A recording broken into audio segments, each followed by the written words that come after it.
បាទសូមជម្រាបសួរទាំងអស់គ្នាថ្ងៃនេះខ្ញុំបាទចង់លើកយកពាក្យខ្មែរមួយគឺពាក្យថាខែមរៈណាពាក្យថាខែមរៈពីព្រោះថានៅក្នុងវចនានុក្រមដែលសរសេររៀបរៀងដោយព្រះសង្ឃរាជព្រះអង្គជួនណាតព្រះអង្គបានដាក់ពីដំបូងថាភាសាហ្នឹងឬក៏ពាក្យហ្នឹងคล้ายមកពីភាសាបាលីប៉ុន្តែនៅផ្នែកខាងក្រោមព្រះអង្គបានសរសេរថារកប្រកបពុំបានរកប្រកបពុំបានដោយសារតែពាក្យហ្នឹងមានសិលាចារឹកខ្មែរគេសរសេរថាខ្មែរដែរណាសេរថាខ្មែរដែរអញ្ចឹងកន្លែងនេះចង់បញ្ជាក់ថាព្រះអង្គក៏ពុំច្បាស់ដែរតកតងនឹងពាក្យថាខេមរៈនេះដូច្នេះបើសិនជាបងប្អូនចង់ដឹងច្បាស់ថាពាក្យនេះคล้ายមកពីភាសាអ្វីមកពីពាក្យអ្វីសូមអញ្ជើញមកពិភាក្សាពិចារណាជាមួយខ្ញុំទាំងអស់គ្នាណាជាបឋមនេះខ្ញុំបាទសូមខន្តីអភ័យទោសដល់ដួងវិញ្ញាណក្ខន្ធរបស់ព្រះសង្ឃរាជព្រះអង្គជួនណាតដែលព្រះអង្គគឺជាអ្នកប្រាជ្ញខ្មែរហើយបានបង្កើតវចនានុក្រមខ្មែរនេះឡើងទាំងភាគ1និងភាគ2ទី2ខ្ញុំបាទសូមថ្លែងអំណរគុណយ៉ាងជ្រាលជ្រៅបំផុតដល់សម្លាញ់របស់ខ្ញុំគឺបណ្ឌិតវង្សទធិរាដែលលោកមានជំនាញខាងប្រវត្តិសាស្ត្រហើយនិងអក្សរសាស្ត្រជាពិសេសសាលាចារឹកខ្មែរជាពិសេសថ្ងៃនេះគឺលោកបានផ្ដល់នៅពាក្យដែលស្ថិតនៅក្នុងសាលាចារឹកខ្មែរនៅឯនគររាជសីមាតាំងពីចុងសតវត្សទី11គឺនៅក្នុងឆ្នាំគ្រិស្តសករាជ1066ណាគឺគ្រិស្តសករាជ1066ដែលក្នុងសាលាចារឹកខ្មែរនេះគេបានសរសេរពាក្យថាស្រុកខ្មែរស្រុកខ្មែរហើយនៅក្នុងសាលាចារឹកនេះទៀតសោតគឺពាក្យថាខ្មែរនេះឬក៏ខ្មែរនេះគឺសរសេរនឹងអក្សរខហើយដែលកាលពីនៅសតវត្សទី7នោះឬក៏សតទី8ទី9មកគឺពាក្យថាខ្មែរនេះគេសរសេរនឹងអក្សរកទេប៉ុន្តែគេរក្សាជើងមកហើយនឹងរនៅខាងក្រោយជាប់ជានិច្ចគ្រាន់តែដូរពីអក្សរកមកជាអក្សរខតែស្រៈអេជើងមកនិងរគឺនៅដដែលឥឡូវយើងមកមើលអំពីពាក្យថាខេមរៈណាខេមរៈដែលនៅក្នុងវចនានុក្រមរបស់សម្ដេចសង្ឃរាជព្រះអង្គជួនណាតណានឹងឯពាក្យថាខេមរៈនេះបើអានតាមផ្សេងគេមិនអានខេមផងអានខេទេនេះខេមរៈមានថ្នាក់ពាក្យជានាមប្រែថាខ្មែរណាប្រែថាខ្មែរបាត់ហើយនេះពាក្យនៅក្នុងវងកញ្ចក់ពាក្យនេះមានទំនងជាបាលីភាសាដែលប្រែថាមនុស្សមានតែក្តីខ្សែមមកអំពីវិកហថាខេមាំងយុស័កអដ្ឋិតៈខេមរោឬជាពហុវចនៈថាខេមាំងយេសមត្តិតៈខេមរាបាទសូមអធិស្ឋានផងព្រោះភាសាបាលីខ្ញុំអានអត់សូវច្បាស់ទេណាប៉ុន្តែនឹងពោលឲ្យប្រកាសថាបានជាហៅខេម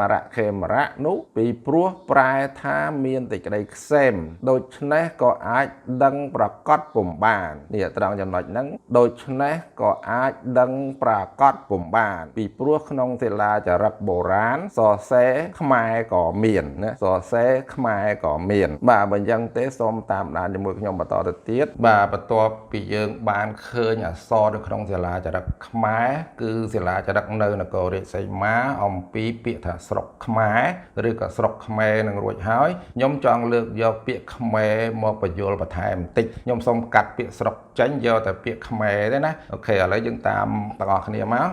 អញ្ចឹងពាក្យនៅក្នុងសាលាចារឹកគឺគេទៅសេថាបាទខជើងមកណាខជើងមកដាក់ស្រៈអេដែលយើងអានថាខ្មែរណាអានថាខ្មែរអញ្ចឹងកន្លែងនេះចង់បញ្ជាក់បន្តិចថានៅក្នុងភាសាខ្មែរ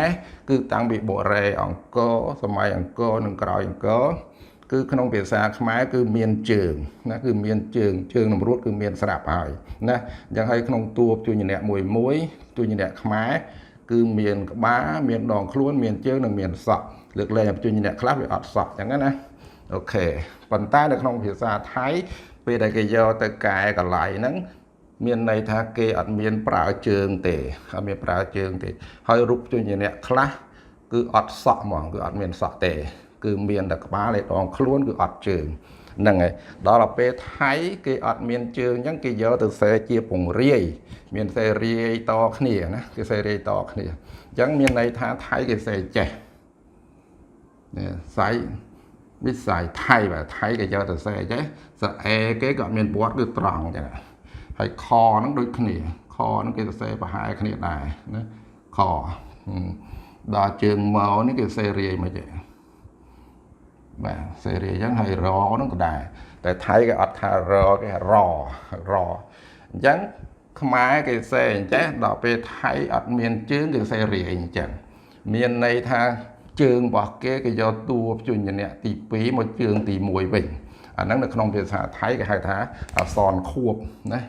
ភាសាថៃគេហៅអក្សរខួបអក្សរខួបអក្សរខួបនឹងមានន័យថាអក្សរគួបឬក៏អក្សរផ្ញើជើងដូចយើងអញ្ចឹងប៉ុន្តែគេសេរាយអញ្ចឹងមានន័យថាគេអានចេះអានខជើងមក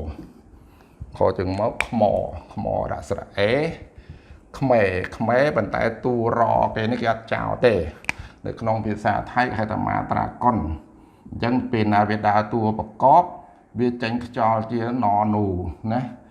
ខ្យល់វាគឺអានជាណនូគេអត់ចោលទេតួរហ្នឹងឯងកាលណាដើរតួប្រកបហើយអាហ្នឹងនៅក្នុងមាត្រាកុនហ្នឹងក៏ពិតវាមាន5ជួយជំនះមាន5ជួយជំនះតែខ្ញុំលើកតរហ្នឹងមួយឯងដោយសារវាពាក់ព័ន្ធនឹងពាក្យខ្មែរនេះអញ្ចឹងខ្មែរយើងអានថាខ្មែរវាមានរហ្នឹងពីដើមគេមិនចោលអាចអានរះទៅចឹងណាខ្មែរឬក៏យើងអានខ្មែរប៉ុន្តែដល់ថៃនេះគេយកទៅជាវេយ្យាករណ៍របស់គេបែកទៅរាយទៅគេអានថាខជើងមកខ្មអេខ្មែរនឹងតួរនោះទៅជាអក្សរណគេអានថាខ្មែរគេអានថាខ្មែរហ្នឹងបើស្ទិញគេអានថាខ្មែរខជើងមកខ្មែរនឹងណូណាគេអានថាខ្មែរពាក្យហ្នឹងជួនកាលគេអត់អានគួបគេអានថាខ្មែរណាប៉ុន្តែវាសឹងតែជាប់ពាក្យគ្នាទៅជាខ្មែរណាដោយសារតែពាក្យខ្មែរហ្នឹងឯងដែលថៃយកពីអក្សរខ្មែរក្នុងកាលាចរិតយើងហ្នឹងគេឃើញគេយកទៅសេជាជើងរាយទៅណាគេអានថាខ្មែរអញ្ចឹងដល់ខ្មែរនេះឯងវាចេញតម្រង់មកអញ្ចឹងដល់ខ្មែរចេញតម្រង់មកអញ្ចឹងក៏ពិតព្រះអង្គចំណើព្រះអង្គចេះថៃទេតាព្រះអង្គចេះថៃប៉ុន្តែដល់ខ្មែរយើងគេហៅថាប្រហែលជាអត់បានឃើញក្នុងសិលាចារឹកឬក៏យ៉ាងម៉េចទេបានជាបង្កើតណាទៅសេទៅតាមថៃហ្នឹងទៅជាខេមរៈវិញណាទៅសេដូចគេហ្នឹងដូចសិក្សាមកតែដើម្បីកុំឲ្យច្រឡំដល់យុគលបន្ទុកទៀតណាទៅជាចេញពាក្យខេមរៈនេះមកណានេះគឺចេញពីពាក្យខ្មែរនៅថៃច្រឡងពីយើងយកទៅសរសេរហ្នឹងណាគឺចេញទៅជាអញ្ចឹងទៅជាខេមរៈអញ្ចឹងទៅបាទក៏ប៉ុន្តែបើតាមការបញ្យលរបស់គេហៅថាបណ្ឌិតប្រវត្តិសាស្ត្រខ្មែរដូចជាលោកត្រឹងងារអីចឹងគឺពាក្យថាខ្មែរនេះដែលពីមុនគេសរសេរនឹងអក្សរកហ្នឹងបាទសេនឹងអក្សរកហ្នឹងបាទសេនឹងអក្សរកថាខ្មែរហ្នឹងក្រោយដាក់ថែមស្អែហ្នឹងទៅជាខ្មែរហ្នឹងវាគឺជានរនាមបាទជានរនាមដែលលោកត្រឹងងារបញ្យល់ថាជានរនាមជានរនាមហ្នឹងមានន័យថាវាជានាមរបស់មនុស្សឬក៏ជាឈ្មោះរបស់ជនជាតិហ្នឹងហ្មងអញ្ចឹងពាក្យថាខ្មែរឬក៏ខ្មែរសេនឹងខឬក៏ចេញទៅជាខ្មែរហ្នឹងគឺជាឈ្មោះរបស់ជនជាតិខ្មែរហ្នឹងហ្មងនរនាមមានន័យឈ្មោះរបស់មនុស្សគឺជាជនជាតិខ្មែរហ្នឹងឯងអត់មានខ្មែរហ្នឹងទៅជាខេមរៈអីទេអត់មានទេហើយដល់ក្រោយមកច្រឡំគេពពុលទៅជាខ្មែរជាខមជាអីណាវាគ្មានខមមកពីណាទេចង់បញ្ជាក់អញ្ចឹងណាពីព្រោះអីនៅក្នុងសាលាចរិតខ្មែរឥឡូវហ្នឹងដែលគេស្រង់ទុកមកជាការហ្នឹងវាចូល2000 3000ផ្ទាំងតែគេរកអត់ឃើញថានៅក្នុងសាលាចរិតខ្មែរហ្នឹងដែលគេផ្ដិតយកមកហ្នឹងគេរកឲ្យឃើញពាក្យខេមរៈហ្នឹងវាអត់មានណារកឃើញពាក្យខមហ្នឹងក៏អត់មានដែរអញ្ចឹងយើងចេះតែបបែកទៅវាជ្រុលធ្វើឲ្យការច្រឡំបាទពីណានាំគ្នាខ្មែរខមឯណាអស់លេងហ្នឹងអញ្ចឹងចង់បញ្ជាក់ឡើងវិញសារជាថ្មីថាពាក្យថាខ្មែរនេះនៅក្នុងសាលាចរិតខ្មែរគឺមានតាំងពីសតវត្សទី7គេសរសេរនឹងអក្សរកមានន័យថានៅក្នុងបូរេអង្គរគេសរសេរនឹងអង្គប៉ុន្តែស្រៈអេជើងមកហើយនឹងរនមានរហូតណាដល់ក្រោយមកទៀតសតវត្សទី8ទី9ក៏នៅដែរលើកលែងមកដល់ឆ្នាំ1000បាទ năm 1066ហ្នឹងគឺចុងសតវត្សទី11ហ្នឹងមានន័យថាសាលាចរិតខ្មែរនៅឯនគររាជសីមាហ្នឹងគេប្រទះឃើញពាក្យស្រុកខ្មែរនេះដែលសេនឹងអក្សរខណាសេនឹងអក្សរខប៉ុន្តែស្រៈអេនៅតែជាស្រៈអេជើងមកទៅជើងមករនៅជារគ្រាន់តែដូរពីកទៅខដល់ក្រោយមកបានคล้ายទៅជាស្រែទៅជាខ្មែរទៅប៉ុន្តែដោយសារថៃគេសរសេររាយវាអត់មានជើងតម្រួតដូចយើងគេក៏យកពាក្យខ្មែរនឹងឯងទៅសរសេររាយណាសរសេររាយដែលនៅក្នុងភាសាគេហ្នឹងដែលខ្ញុំនិយាយមិញហ្នឹងគេមានវេយ្យាករណ៍គេកែថ្មីទៅគេអត់អានថាខ្មែរទេគេអានថាខ្មែរអញ្ចឹងបន្ទាប់ពីគេសរសេរខ្មែរនឹងហើយយើងក្រោយមកឃើញគេសរសេរខ្មែរអញ្ចឹងក៏ចេញមកទៅជាខេមរៈទៅហើយបន្ទាប់ពីខេមរៈហើយនៅខ្លះថាជាខមអីណាខ្មែរជាខមទៅអីណាវល់ពេញហ្នឹងអីទៅដោយសារយើងអត់យល់ច្បាស់ពីកាប្រវត្តិនៃពាក្យណាជួនកាលវាជាអក្សរសាស្ត្រមែនតែវាលក្ខណៈប្រវត្តិចង់និយាយអញ្ចឹងណាចង់និយាយអញ្ចឹងមានន័យសរុបមកវិញចង់បញ្ជាក់ថាពាក្យខេមរៈដែលយើងសរសេរនេះគឺសរសេរតាមថៃត្រាប់តាមខ្មែរទេដែលគេសរសេររាយណាអញ្ចឹងចង់បញ្ជាក់អញ្ចឹងហើយមួយទៀតខ្ញុំចង់និយាយរឿងប្រវត្តិសាស្ត្រតិចដែរតកតងនឹងគេហៅថាឥទ្ធិពល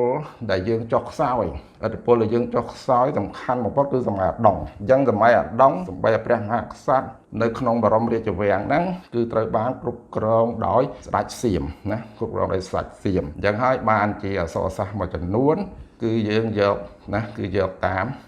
សៀមដែរអានេះខ្ញុំបញ្ជាក់ប៉ុណ្ណឹងហើយបើបងប្អូនចង់ឲ្យដឹងច្បាស់ទេបងប្អូនអាចទៅសិក្សាពីសម័យអាដុងឡើងវិញខ្មែរយើងឬប្រជាជាតិកម្ពុជាយើងធ្លាក់ដល់0ពួកគេគៀបណាទាំងសៀមទាំងយួនគឺគៀបទាំងអស់ណាទៅបែកិច្ចការនៅក្នុងរាជវាំងអីក៏គ្រប់គ្រងដោយសៀមដែរហើយជំនាន់នោះមានគេហៅថាស្ដេចខ្មែរយើងនឹងទៅជាកូនធរស្ដេចសៀមច្រើនណាហើយមានស្ដេចខ្លះឬក៏ព្រះអង្គខ្លះនិយាយភាសាសៀមផងហើយខ្ញុំបញ្ជាក់ប៉ុណ្ណឹងបាទហើយសូមឲ្យពិចារណាវិភាគដោយខ្លួនឯងហ្នឹងហើយជាចុងក្រោយខ្ញុំបាទសូមខន្តីអភ័យទោសបើសិនជាការបកស្រាយរបស់ខ្ញុំនេះវាមិនតំណងឬក៏វាមិនត្រូវដោយប្រការណាមួយសូមឲ្យអស់លោកអ្នកចេះអ្នកដឹងហ្នឹងមេត្តាខមមិនជួយបន្ថែមឬក៏លើកភ័ស្តុតាងមកបន្ថែមហើយក្នុងនេះដែរក៏ខ្ញុំថ្លែងអំណរគុណម្ដងទៀតដល់តម្លៃរបស់ខ្ញុំគឺបណ្ឌិតវង្សសុធារាដែលលោកបានផ្ដល់នៅសិលាចារឹកអំពីពាក្យថាស្រុកខ្មែរនេះមកដល់ខ្ញុំណាមកដល់ខ្ញុំសូមអរគុណជាណែកបាទវីដេអូនេះសូមបញ្ចប់តែប៉ុណ្្នឹងចុះបាទសូមអរគុណនិងសូមជម្រាបលា